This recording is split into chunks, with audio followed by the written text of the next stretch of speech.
ಕಂಡರಿಗೆ ಎಷ್ಟು ಮಾಡಿದ್ರು ದಂಡಕ್ಕೆ ಅಂತಾರಲ್ಲ, ಅದೇನು ಸುಳ್ಳನದೇನು? ರೂಪ ನೋಡಿಬಿಟ್ಟೆ ನಾನು. ಸೊಸೆ ಅಂದ್ರೆ ಮಕ್ಕಳಿಗಿಂತ ತೂಕ ಹೆಚ್ಚೇ ನೋಡ್ಕೊಂಡೆ. ಈಗ ಮಗಳ ಕೈಲೂ ನಿಷ್ಠುರ. ಸೊಸೆನ ತಲೆ ಮೇಲೆ ಹೊತ್ತು ಕುಡಿಸ್ಕೊಂಡಿಯ, ಅದು ಹೇಳ್ದಂಗೆ ಕೇಳ್ತೀಯ, ಅದಕ್ಕೇನೇನು ಬೇಕೋ ಎಲ್ಲದನ್ನೂ ಮಾಡ್ತೀಯ ಅಂತ. ಅಲ್ಲ, ಅದು ಹೇಳೋ ಸುಳ್ಳೇನಲ್ಲ. ಎಲ್ಲದನ್ನೂ ಮಾಡಿದೆ. ಅದಕ್ಕಿಂತ ಒಂದು ತೂಕ ಹೆಚ್ಚೇ ಮಾಡಿದ್ನಪ್ಪ. ಎಲ್ಲಿ ನನ್ನ ಸಮಯಕ್ಕೆ ಬೇಕು ಅಂದರೆ ಯಾರು ಒಂಚೂರು ಇದು ಆ ಥರನ ಅಷ್ಟು ರೀತಿ ಅಂತಾರೆ. ದೀನ ಅಂತ ಕೇಂಡೆ ಹೋಗೋಣ ಬಲ್ಲಿ ಅಂತ. ಹೆಂಗೆ ನೋಡಿದ್ರು ನನ್ನ ತಾಯಿ ಹತ್ರ ಮಾತೇ ಆಡಲ್ಲ. ತಾಯಿ ಕಂಡ್ರಾಗಲ್ಲ. ಅವ್ರು ಹಾಗೆ ಹೇಳೋದು ನೋಡ್ರೆ ಸಾಕಿತ್ತು. ತಂಗಿ ಫೋನ್ ಮಾಡಿದ್ದೆ ತಡ ಗಡುಗು ಹೋಗ್ಬಿಡ್ತಲ್ಲ. ತಾನು ಹೋಗಿದ್ದಲ್ಲದೆ ಗಂಡನ್ನು ಕರ್ಕೊಂಡು ಹೋಗ್ತಲ್ಲ. ಎಂತ ಕಿವಳಿಗಯ್ಯ ಅನ್ಬೇಕು ನಾನು. ಇವ್ರು ಹೇಳೋದೇನು ಸುಳ್ಳಾನು? ಎಲ್ಲೆಲ್ಲಿ ಇಡ್ಬೇಕು ಅಲ್ಲಲ್ಲೇ ಇಡ್ಬೇಕು ಇವನ್ನ. ಯಾವ್ದಾರು ಆಸ್ಪತ್ರೆಯಲ್ಲಿ ಬಿದ್ದಿರ್ಬೇಕಿತ್ತು ಇಷ್ಟೊತ್ತಿಗೆ. ನಾನು ಇದು ಹೆಸರು ಮನೆ ಅಂತ ಹೋಗಿ ಆ ಬೂದಿ ಇದು ತಂದೆ ಎಲ್ಲ ಸಮ್ ಮಾಡಿ ಇಟ್ಟರೆ ಚಿಗುರ್ಕಿತ್ತಲ್ಲ. ಈಗ ನಾನು ಕಣ್ಣಿಗೆ ಕಾಣಲ್ಲ. ಇವಳಿಗೆ ತವ್ರ ಮನೆ ಕಡೆಯೇ ಆಗ್ಬೇಕು. ಅಣ್ಣನ ಮಗಳು, ಸ್ವಂತ ಅಣ್ಣನ ಮಗಳದ್ದೊಂದು ಬೇಕೆ ಶಾಸ್ತ್ರ ಮಾಡೋಷ್ಟೊತ್ತಿಗೆ ನಾವೊಂದು ಹೋಗ್ಲಾ ಅಂದರೆ ಇವಳಿಗೆ ಮೊದಲೇ ಹೇಳಾರು ಇದು ಮಾಡಿದ್ರೆ ನಾನು ಮುಂದೆ ದಿನ್ನೇ ಹೋಗ್ತಿದ್ದೆ. ಹೊಳ್ಕೊತಿದ್ದೆ. ಅವ್ರೇನು ಇಟ್ಟೋದು ಕುಟ್ಟೋದು ಮಾಡ್ತಾರೆ ಅದಕ್ಕೆಮ್ಮ. ಆದರೂ ಚಿಂತೆಗಿಲ್ಲ. ಹುಡುಗರು ಇರ್ತಿದ್ದು ಹೆಂಗಾರು ಒಂದು ಇದು ಮಾಡ್ಕೊ ಬರ್ತಿದ್ದೆ. ಅದು ಇಲ್ಲ ಇಲ್ದಿದ್ದಂಗೆ ಮಾಡ್ತು. ಬಂದು ಬಿಡ್ತೀನಿ ನಾನು ಬೆಳಗ್ಗೆ ಮುಂಚೆ ಹೋಗೋಣ ಅಂತು. ಹೋಗಲಿ, ಯಾಕೆ ಸುಮ್ಮನೆ ಇದು ಮಾಡ್ಬೇಕು? ಎಲ್ಲ ಅವ್ರವ್ರ ನಸೀಬು ಅಂತಾರಲ್ಲ, ಸುಳ್ಳನ. ಮಗಳು ಬರ್ಬೋದಿತ್ತು. ಏನೊಂದೇ ಮನೇಲಿ ವಾರ್ಗಿದ್ದಾರೆ. ಇಬ್ಬರಿಬ್ರು ಇದ್ದಾಗ ಇಬ್ಬರಿಬ್ರು ಒಟ್ಟಿಗೆ ಬಸ್ರೆ ಆದರೆ ಅವ್ರೇನು ಇರಲ್ಲ ಮನೇಲಿ, ಒಟ್ಟಿಗೆ ಓಡಾಡಲ್ಲ. ಒಬ್ರು ಮಕ್ಕ ಒಬ್ರು ನೋಡಲ್ಲ. ಏನು ಬೇರೆ ಮನೆ ಮಾಡ್ಕಿತಾರನ? ಹಿಂಗೆಲ್ಲ ಎಷ್ಟೋ ಮನೇಲಿ ಅತ್ತೆ ಸೊಸೆ ಇಬ್ಬರು ಬಸ್ರರಾಗಿದ್ದು ಅದೇ ಒಂದೇ ಮನೇಲಿ. ಅವರೆಲ್ಲ ಇರ್ಲನ. ಅತ್ತೆದೊಂದು ಊರಿಗೆ ಇಲ್ದಿತ್ತು. ಬಸ್ರಿ ಇದ್ರೆ ಬಸ್ರಿಗೆ ಹೋಗಬಾರ್ದು, ಬೇಡ ಹಂಗೆ ಹಿಂಗೆ ಅಂಥೇಳಿ ಮಗಗೆ ಹಚ್ಕೊಟ್ಟಿದ್ದೇನು. ಮಗಗೆ ಅಷ್ಟು ಹೇಳಿದ್ರೆ ಸಾಕಾಗಿತ್ತು. ಇದಕ್ಕೆ ಆಸೆ ಇತ್ತು ಪಾಪ. ಮಾಡಿದ ಮೋಸ ಇನ್ನೊಂಚೂರು ಅತಂಕೆ ಮಾಡಿದ್ರು ಮಾಡ್ಬೋದಿತ್ತು. ಕಾರಲ್ಲೇ ಹೋಗೋಣ ಕಾರಲ್ಲೇ ಬರೋಣ ಅಂದಿದ್ರು. ನಾನು ಒಂದು ಎಳೆಯ ಮಗಳ ಜೊತೆ ಕಾರಲ್ಲಿ ಹೋಗಿ ಬಂದಂಗೆ ಆತಿತ್ತು. ಇದ್ರ ಮಾತು ಕಟ್ಕೊಂಡು ಮತ್ತೇನು ಹೇಳಿಬಿಡ್ತು, ಕಾರ್ ಮಾಡಿಸ್ಕೊಂಡೇ ಹೋಗೋಣ ನಾವು ಅಂತ. ಕಾರು ಇಲ್ಲ, ಎಂಥದ್ದು ಇಲ್ಲ. ಕಾದು ಕೂತ್ಕೊಂಡಿದ್ದೆ ಬಂತು ನಾನು. ಇನ್ನು ಹೇಳ್ತೀನಿ ಅವಳನ್ನು ಎಲ್ಲಿ ಇಡಬೇಕೋ ಅಲ್ಲೇ ಇಡ್ತೀನಿ. ಗೊತ್ತಾಗ್ತದೆ ಅವಾಗ. ಇಷ್ಟು ಹೊತ್ತಾದರೂ ಪತ್ತಿಕ್ಕಿಲ್ಲ. 10ರ ಮುಂಚೆ ಬಂದುಬಿಡ್ತೀನಿ, ಎಲ್ಲರೂ ಒಟ್ಟಿಗೆ ಹೋಗೋಣ ಅಂತ. 10ರ ಮುಂಚೆ ಹೋಗಿ ಮಧ್ಯಾಹ್ನ ಬೈಗಾತು, ಮತ್ತೆ ತಿರುಗಿ ಬೆಳಗಾದರೂ ಇಲ್ಲ. ಅಲ್ಲ, ಅದಂತೂ ಹೋಗಲಿ. ನನ್ನ ಮಗೇನಾರು ಕಮ್ಮಿ ಅದನ? ಎಲ್ಲ ಹೇಳರು. ಹೆಂಗೆ ಬಂದ ಕೂಡಲೇ ಗಂಡು ಮಕ್ಕಳು ಮೊದಲಿನ ಹಂಗೆ ಇರಲ್ಲ, ಬದಲಾತಾರೆ ಅಂತ. ನೀವು ಇಷ್ಟ ಬೇಗ ಬದಲಾತಾನೆ ಅಂತ ಕಾಣಲ ನಾನು. ಅಲ್ಲ, ನಾನು ಅದೇ ಅಣ್ಣಯ್ಯರ ಮನೆಗೆ ಹೋಗೋಣ ಅಂತ ಹೇಳಿದ್ರೆ ಒಪ್ಸ್ಬೇಕಾರೆ ಸಾಕಾಗದು. ನಾ ಹೇಳಿದ್ರೆ ಅವ ಬಿಲ್ಕುಲ್ ಆಗಲ್ಲ ಅಂತಲೇ ಹೇಳಿದ್ನಪ್ಪ. ಹೆಂಡ್ತಿ ಹಾಕೊಂಡು ಹೋಗೋಣ ಅಂತ ಹೇಳಿ ಒಪ್ಸಿತ್ತು. ಹೆಂಡ್ತಿನಲ್ಲಿ ಹೋಗೆಲ್ಲ ಮೆರೆಸ್ಬೇಕಿತ್ತಲ್ಲ, ಅದಕ್ಕೆ ಹೋಗೋಣ ಅಂದಿದ್ನೇನು. ಅದು ಹಿಂಗೆ ಹಾಕಿ ಕೂತ್ಕೊತಲ್ಲ, ಅದಂತೂ ಹೋಗಲಿ. ಎಲ್ಲಿ ನಾನೇ ಫೋನ್ ಮಾಡಿದ್ದೆ ಸಹಿ, ಹೆಂಡ್ತಿ ಹೋಗೋಣ ಅಂದಿದ್ದೆ ಸಹಿ, ಹೊಲ್ಟು ನಿಂತುಬಿಟ್ನಲ್ಲ. ಒಂದು ಸಲ್ಲು ನಂಗೆ ಆಗಲ್ಲ ಅಂತ ಹೇಳ. ಈಗ ಇವತ್ತಿನ ತನಕ ಅಲ್ಲೇ ಕೂತ್ಕೊಂಡಾನೆ. ಇವನೇ ಸಹಿ ರಾಜಕ್ಕೆ ಇಲ್ದಿದ್ದನ್ನು ಕಂಡವ. ಅಲ್ಲ, ನಿಂಗೆ ಅಂತ ಆತೆ ದೈಗೆ ಮೆಟ್ಕೊಂಡದ ಹೆಂಗೆ? ಒಬ್ಬಳೆ ಯಾರ ಹತ್ರ ಮಾತಾಡ್ತಿದ್ದೀಯ? ಅಲ್ಲ, ಮಗ ಕಡೆಗೆ ಕಿವಿಗೆ ಹಾಕ ಫೋನ್ ತಂದು ಕೊಟ್ಟನ ಹೆಂಗೆ?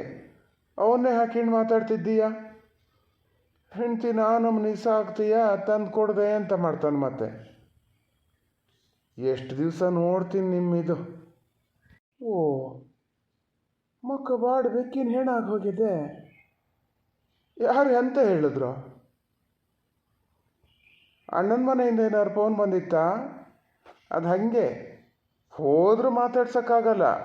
ಹೋಗದೆ ಇದ್ದು ಕೂಡಲೇ ಯಾಕೆ ಬರಲ್ಲ ಅಂತೇಳಿ ಏನು ಅಣ್ಣ ಅತ್ತಿಗಿನ ಬೆಡಗು ಮಾಡೋಕ್ಕೇನು ಕಡಿಮೆ ಇಲ್ಲ, ಅದಕ್ಕೆ ತಲೆ ಕೆಡ್ಸ್ಕೊಂಡು ಕೂತ್ಕೊಂಡೀಯಾ?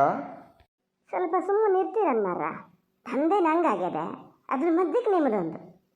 ನನ್ನ ತವ್ರ ಮನೆ ಕಡೆಯವ್ರನ್ನ ಜರಿದೇ ಇದ್ರೆ ನಿಮಗೆ ತಿಂದು ಅನ್ನ ಪತ್ತೆ ಆಗಲ್ಲಲ್ಲ. ಯಾರು ಫೋನ್ ಮಾಡಲೂ ಇಲ್ಲ, ಎಂತಕ್ಕೆ ಫೋನ್ ಮಾಡ್ತಾರೆ?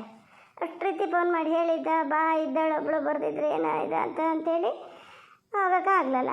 ಸಿಟ್ಟು ಬಂದದ ಅವನಿಗೆ. ಅವೇನಿಲ್ಲ ಸಜ್ಜಿಗೆ ಫೋನ್ ಮಾಡಲ್ಲ, ಏನಿಲ್ಲದೆ ಏನು ಮಾಡ್ತಿದ್ರು. ಈಗಂತೂ ಹೇಳೋಕ್ಕೂ ನ್ಯಾವ ಸಿಕ್ಕಿದೆ.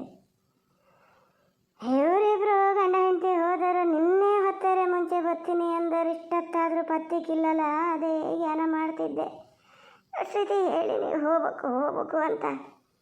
ಬರಲ್ಲ ಅಂತ ಒಂದು ಸಲ ಹೇಳಿದ್ರೆ ನಾ ಹೋಗಿ ಯಾರೋ ಹೋಗ್ತಿದ್ದೆ, ಬಸ್ಸಿಗೆ ಹೋಗ್ತಿದ್ದೆ. ನನಗೆ ಯಾಕೆ ಕಾರು ಬೇಡಿತ್ತು, ಎಂಥದ್ದು ಬೇಡಿತ್ತು.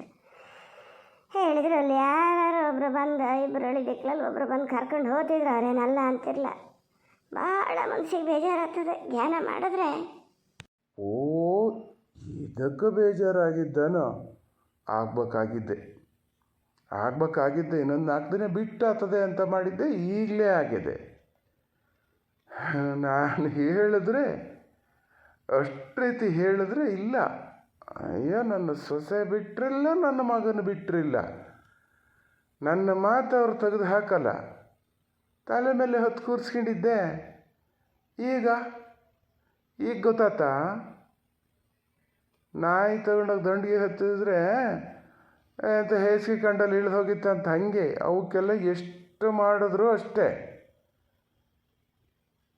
ಹೇಳ್ತಿತ್ತಲ್ಲ, ನಾನು ಅಲೆಸಿದ್ದೆ, ಬಂದು ಬಿಡ್ತೀನಿ, ಕಾರೇ ಮಾಡಿಸ್ಕೊಂಡು ಹೋಗೋಣ ಅಂತಿತ್ತು. ಕಾರ್ ಮಾಡಿಸ್ಕೊಂಡು ತಿರುಗ್ತಾ ಇರ್ಬೇಕು. ಈಗ ಗಂಡ ಹೆಂಡ್ತಿ ಅಲ್ಲೆಲ್ಲೋ, ನೀ ಎಲ್ಲಿ ಕಾರ್ ಕೂತ್ಕ. ಇದೇ ಮಾತು ನಿನ್ನೇನೆ ಹೇಳಿದರೆ ನಾನು ಹೋಗಿ ಸ್ವಚ್ಛ ಬತ್ತಿದ್ನಾ? ಹೋಗೋದಿತ್ತ? ಕಾದೆ ಕೂತೆ ಬರ್ತಾರೆ ಅಂತ ನಾನು ಸುಮ್ಮನೆ ಹಾಕಿಂಡೆ. ಮಾತಾಡಬೇಡಿ ನೀವು. ನಿಮ್ಮ ಹತ್ರ ಕೇಳಲ್ಲ ನಾನು. ಕೇಳಿದಾಗ ಏನು ಹೇಳಿದ್ರಿ? ಬೇಡ ಅವ್ರು ಅಲ್ಲಿ ಬರಲ್ಲ ಇಲ್ಲಿ ಬರಲ್ಲ, ಹಂಗೆ ಮಾಡ್ಯಾರೆ ಹಿಂಗೆ ಮಾಡ್ಯಾರೆ ಅಂದ್ರಿ. ಮತ್ತೆ ಎಲ್ಲಿ ಕೇಳ್ರಿ ನೀವು ಕರ್ಕೊಂಡು ಹೋಗ್ತೀರಿ ಅಂತ ನಂಗೆ ಏನಾದ್ರು ಸ್ವಪ್ನ ಬಿದ್ದಿತ್ತಾ? ಅದಕ್ಕೆ ಸುಮ್ಮನೆ ಹಾಕಿಂಡೆ. ಒಂದು ಸಲ ಇನ್ನೇನೆ ಹೇಳಿದರೆ ನಾವು ಹೋಗ್ಬತ್ತಿದ್ದೆ. ಹೌದಾ? ಈಗ ನೋಡಿ, ಅದು ಹೇಳ್ಬೇಕಾದ್ರೆ ಕರ್ಕೊಂಡು ಹೋದ ತವ್ರ ಮನೆಗೆ. ನೀವು ಇದ್ದೀರಿ, ಹೇಳ್ದ ಕೂಡಲೇ ಹಿಂಗೆ ಹೇಳ್ತೀರಿ. ಬೇಡ ಬಿಡಿ, ನನ್ನ ಹಣೆ ಬರೋಕ್ಕೆ ಯಾರಿಗೆ ಅಂತ ಹೇಳ್ಬೇಕು ನಾನು. ಇಷ್ಟು ರೀತಿ ಮಾಡಿ ಇದು ನನ್ನ ಒಂದು ತವ್ರ ಮನೆಗೆ ಹೋಗಿ ಬರೋಕ್ಕೊಂದು ಕರ್ಕೊಂಡು ಹೋಗೋಣ, ಅವರಿಗೂ ಒಂದು ಆಸೆ ಇರ್ತದೆ ಅಂತ ತಿಳ್ಕೊಂಡೆ ಹೋಗ್ಬಿಡ್ತಲ್ಲ. ಅದಕ್ಕೆ ಹೇಳಕ್ಕೆ ನನ್ನ ಮಗಗೂ ಒಂದು ತಿಳುವಳಿಕೆ ಬರದೆ ಹೋತಲ್ಲ. ಅದು ಹಂಗೆಯೇ ಅದು. ಅದಕ್ಕೆ ಹೇಳಿದ್ದು ಮೊದಲಿಂದನೂ ನಾವೇ ಸ್ವಲ್ಪ ಟಿಗಿಟಾಗೇ ಇರಬೇಕು ಅಂತ. ಚೂರು ಹೆದರಿಕೆ ಭಾವನೆ ಇರ್ತಿತ್ತು. ಇದು ಹಂಗಲ್ಲ, ನೀ ಪೂರ್ತಿ ಸಲಿಗೆ ಕೊಟ್ಬಿಟ್ಟ ಇಲ್ಲ. ನಾವು ಆಡಿದ್ದೆ ಆಟ, ಓಡಿದ್ದೆ ಲಗ್ಗೆ ಅನ್ನಂಗೆ ಆಗ್ಯದ ಅವರಿಗೆ. ಈಗ ಆಗಲಿ, ಅದಕ್ಕಾಗೇನು ಅಷ್ಟು ತಲೆ ಕೆಡ್ಸ್ಕೊಬೇಡ ನೀನು. ಬೈಕ್ ಶಾಸ್ತ್ರ ಆಗಿದ್ದಷ್ಟೇ ಇಲ್ಲ, ತೊಟ್ಲು ಶಾಸ್ತ್ರ ಇವು ಎಲ್ಲ ಇರ್ತವೆ. ಹೆರಿಗೆ ಆದಾಗ ಹೋಗಿ 2 ದಿನ ಇದ್ದು ಬರ್ಬೋದು. ಅಲ್ಲೂ ಒಂಚೂರು ಬಾಲ ಇದು ಮಾಡ್ಕೊಂಡಂಗೂ ಆಗ್ತದೆ, ಹೋಗಿ ಬರ್ಬೋದು. ಈಗ ಅದಕ್ಕೆ ತಲೆ ಕೆಡ್ಸ್ಕೊಬೇಡ. ಇನ್ಮೇಲಾದ್ರು ಸ್ವಲ್ಪ ಸೊಸೆನ ಎಲ್ಲಿ ಇಡಬೇಕೋ ಅಲ್ಲೇ ಇಡೋದನ್ನ ಕಲಿ. ಪೂರ್ತಿ ಅದು ಹೇಳ್ದಂಗೆ ಕುಣಿಬೇಡ. ಈಗ ಮೊನ್ನೆ ಏನು ಪುರ್ಪುರನ್ನು ನೀನು ಕರ್ಕೊಂಡು ಹೋತು, ಅಲ್ಲಿ ಕೇಂಡ್ ಬಿಡ್ತೀನಿ ತಂದು ಬಿಡ್ತೀನಿ ಅಂತ ಹೇಳ್ತಿತ್ತು ಅಂತಿದ್ದೆ. ಎಲ್ಲಿ ಏನು ಸುದ್ದೇ ಇಲ್ಲ. ಅವು ಹಂಗೆ ಅಳಿಯ ಅಂತಕ್ರವರು ಹಂಗೆ ಮಾಡ್ತಿದ್ರು. ಅಷ್ಟೆಲ್ಲ ಯಾರ್ಯಾರು ಮಂಡೆ ಹೊಡೆದು ಇಟ್ಟು ಮಾಡೋಕೆ ಆತಿರ್ಲ ಆಸ್ತಿ ಮನೇನ ತಿರ್ಸೇರೆ. ಹಂಗೆ ಮಾಡಬೇಡ. ನೀ ಎಲ್ಲಿ ತಗೊಂಡೋಗಿ ಕೊಟ್ಟರೆ ಅತ್ತೆ ಮಾವ ನಾನಿಗೆಲ್ಲ ಆಗ್ತದೆ, ಬೇಡ ನಿಂಗೆ ಇಲ್ಲಿ ಮಾಡಿಕೊಡ್ತೀವಿ, ಹಂಗೆ ಮಾಡ್ತೀವಿ ಹಿಂಗೆ ಮಾಡ್ತೀವಿ ಅಂದಿರ್ಬೇಕು. ಅದಕ್ಕೆ ಅಲ್ಲಿಗೆ ಸುಮ್ಮನಾಗಿದೆ. ಇವು ಬಿಡು, ಮದಕ್ಕಿಂತ ಮುಂಚೆನೇ ಹೆಂಗಿದ್ರು ಆ ಕಡೆನೇ ಆಗಿ ಹೋಗಿದ್ನಲ್ಲ. ಮಾಡಲಿ ಎಷ್ಟು ದಿವ್ಸ ಮಾಡ್ತಾರೆ ನೋಡ್ತೀನಿ. ನನ್ನ ಮಗಳಿಗೇನು ಇವ್ರು ಕೊಡೋದು ಬೇಡ. ಪಾಲಿಗೆ ಪಾಲು ಅದಕ್ಕೆ ತೆಗೆದು ಬರೆದು ಇಡ್ತೀನಿ, ಗೊತ್ತಾಗ್ತದೆ ಅವಾಗ. ಬೇಕಾದ್ರೆ ತಂದ್ಕೊಂಡ್ಲಿ, ಬೇಡ್ದಿರು ಬಿಡಲಿ. ಮಾಡ್ಬೇಕು, ಹಾಗೆ ಮಾಡ್ಬೇಕಂತ ಕಾಣ್ತದೆ ನನಗೀಗ. ಇವನು ನಂಬಿಕೆ ಕೂತ್ರೆ ಅಲ್ಲಿದ್ನೇ ಎಲ್ಲ ತಗೊಂಡು ಇಲ್ಲಿದ್ನೇ ಎಲ್ಲ ಬರ್ಗ್ ಬಾಚ್ಕೊಂಡು ಹೋದರೆ ನಮಗೆ ಇಲ್ಲಿ ಗಟ್ಟಿ ಚಿಪ್ಪೆ ಸಹ್ಯ ಏನು ಹಾಗೆ ಮಾಡ್ತಾನೆ. ಇನ್ನು ಮಾತ್ರ ನಾನು ಹೇಳ್ತೀನಿ, ಕೂತಲ್ಲಿಗೆಲ್ಲ ಕುಡಿಯೋಕ್ಕೆ ತಿನ್ನೋಕ್ಕೆ ತಗೊಂಡೋಗಿ ಕೊಡೋದು ಹೇಳ್ತೀನಿ. ಬರಲಿ ಇನ್ಮೇಲೆ ತೋರಿಸ್ತೀನಿ ನಾನು ಏನಂತ. ಅದನ್ನು ಮಾಡು. ನೀನು ಕೂತಲ್ಲಿಗೆ ಅದು ತಂದು ಕೊಡ್ಬೇಕು, ಅದು ಕೂತಲ್ಲಿಗೆ ನೀ ತಗೊಂಡೋಗಿ ಕೊಡೋದಲ್ಲ. ಮಗಳಿಗೂ ಅದನ್ನೇ ಹೇಳ್ಕೊಡು ಅಂದಿದ್ದು ನಾನು. ಇದು ಫೋನ್ ಮಾಡಿದ್ನಾವ ಎಲ್ಲಿದ್ದೀವಿ ಏನು ಎತ್ತ ಅಂತ. ಅತ್ಲಾಗ ನೀನಾರು ಒಂದು ಫೋನ್ ಮಾಡೋಕ್ಕಾಗ್ಲನ? ಯಾರು ಕೇಳ್ರಿ ಎಂತ ಹೇಳೋದು ಮಾರತಿ, ನಗತ್ಗೇಡು. ಮಗ ಸೊಸೆ ಎಲ್ಲಿಗೆ ಹೋಗ್ಯಾರೆ ಅಂದರೆ ಅಂತ ಕೇಳ್ರಿ ಗೊತ್ತಿಲ್ಲ ಅಂತ ಹೇಳಕ್ಕತ್ತದ? ನಿಮ್ಗೆ ಹೇಳ್ದೆ ಹೋಗ್ಯಾರನೋ ಅಂತಾರೆ. ಈಗ ಅವನಿಗಂತ ಇದಿಲ್ಲ, ನೀನಾರು ಒಂದು ಫೋನ್ ಮಾಡು ನೋಡೋಣ, ಮಾಡಿ ಕೇಳು ಎಲ್ಲಿದ್ದೀರಿ ಅಂತ. ಇಂಥಲ್ಲಿ ಇದ್ದೀರ ಅದರೇ ಅಂತನಾರು ಒಂದು ಗೊತ್ತಾಗಲಿ. ಇಲ್ಲಪ್ಪ, ನಾನು ಫೋನ್ಗೇನು ಮಾಡೋಕ್ಕೆ ಹೋಗಲ್ಲ. ಅವನಿಗೆ ಇದೆಲ್ಲ ಒಂದು ಫೋನ್ ಮಾಡಿ ಹೇಳೋಣ ಏನೇ ಎತ್ತ ಅಂಥೇಳಿ ಅಂತ ಇಲ್ದಿದ್ಮೇಲೆ ನಾ ಎಂತ ಫೋನ್ ಮಾಡೋಕ್ಕೆ ಹೋಗಲಿ? ನಾ ಮಾಡಲ್ಲ. ಬಂದಂದಿಗೆ ಬಂದ್ಕೊಳ್ಳಿ, ನಾ ಕೇಳೋಕ್ಕೆ ಹೋಗಲ್ಲ. ಫೋನ್ ಮಾಡೋಕ್ಕಂತೆ ಯಾವತ್ತು ಎಷ್ಟೊತ್ತಿಗೆ ಮನೆಗೆ ಏನಾಗ್ತದ ಅಷ್ಟೊತ್ತಿಗೆ ಬರಲಿ. ಅಲ್ಲ ಕಡಿಕೋ ಅತ್ಲಾಗಿಂದನೇ ಬೆಂಗಳೂರು ಬಸ್ ಹೊತ್ತದ ಎಂಥದ ಇನ್ನು ಹಂಗೆ ಮಾಡೋದಾರು ಮಾಡಲಿ. ನಾ ಎಂತ ಹೇಳಕ್ಕೆ ಹೋಗೋದು ಇಲ್ಲ.